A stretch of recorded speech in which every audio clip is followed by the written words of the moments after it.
अरे भाई इंडिया वालों, कुछ तो शर्म लिहाज कर लो। एक तो तुम्हारे पड़ोसी, ऊपर से तुम्हारे मेहमान तुम्हारे घर खेलने आए हैं।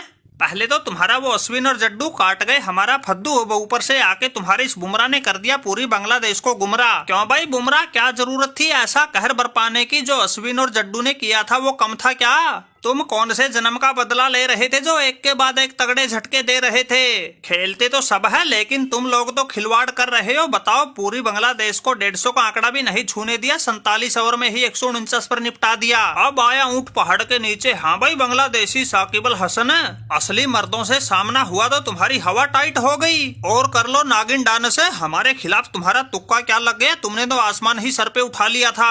अब कहाँ गए वो तुम्हारे बल्लेबाज और गेंदबाज जो हम पर बिल्कुल बाज की तरह टूट रहे थे? घर आकर ही हमारी इज्जत को बिल्कुल बीच मैदान पर लूट रहे थे।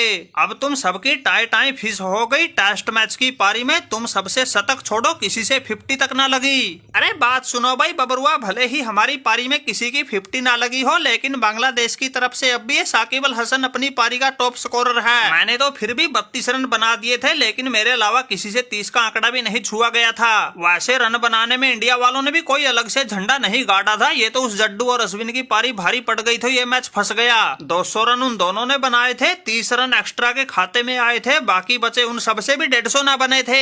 और यही हाल इनकी दूसरी पारी का है। दूसरे दिन का खेल खत्म होने तक 81 रन बने हैं, 3 विकेट हमने झटक लिए हैं। वो तो इनकी पहली पारी की बढ़त ने सारा खेल बिगाड़ दिया, वरना हम तो भाई तुम्हारी तरह काबू इनके भी नहीं आने थे। ऊपर से रही सही कसर इस बुमराह ने विकेटों का चौका मार के पूरी कर दी। अरे क्या हो गया भाई साकिब अल हसन, हमने थोड़ा जोर क्या लगा दिया? तुम्हारे तो फिल्टर ही फट गए। पाकिस्तान जैसी कमजोर टीम से जीत के बड़ा हवा में उछल रहे थे, अब आ गई अकल ठिकाने या अब भी कुछ बचा है? और रही बात खेल बिगाड़ने की, खेल तो कल को बिगाड़ेंगे जब तीसरे दिन ही मैच को निपटा देंगे। माना कि आज हमारे कोहली, रोहित, जायसवाल सब सस्ते में निपट गए, लेकिन अभी क्रीज पे 2 तगड़े धुरंधर ऋषभ पंत और शुभमन गिल खूंटा गाड़े खड़े हैं। फिर हमारी कुल बढ़त भी तो 308 रन की हो गई। कल को इस बढ़त को 450-500 तक पहुंचा के पारी ही घोषित कर देंगे। फिर इतने रन तो तुमसे 4 पारियों में ना बने, फिर भी तुम्हारी तो एक ही पारी बची है। अरे बुमराह भाई, थोड़ा सोच संभल के पारी घोषित करने की जल्दबाजी मत करना। यह बांग्लादेशी बड़े चालाक है, इनका भरोसा नहीं किया जा सकता।